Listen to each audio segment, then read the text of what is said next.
Bagi-bagi sembako jelang Lebaran, selebgram Henny Tania sebut semoga bermanfaat bagi yang membutuhkan.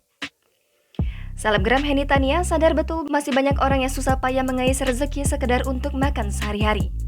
Sebagai Ketua Komisi Diva Baksos dan mengelola program Giat Warsil Perhimpunan Perempuan Lintas Profesi Indonesia, ia menggelar bakti sosial jelang Hari Raya Lebaran 2022.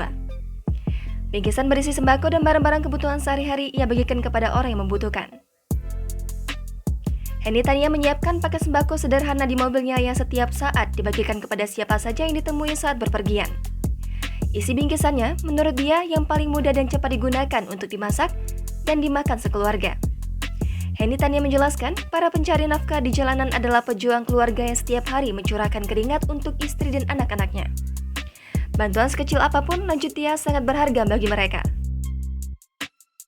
Tak hanya berbagi bingkisan sembako, Henny Tania yang mengelola akun media sosialnya sendiri ini beberapa kali mengunggah foto penjual kuliner pedagang es doger dan cilok. Tak sedikit warganet yang menanyakan di mana lokasi pedagang makanan tersebut.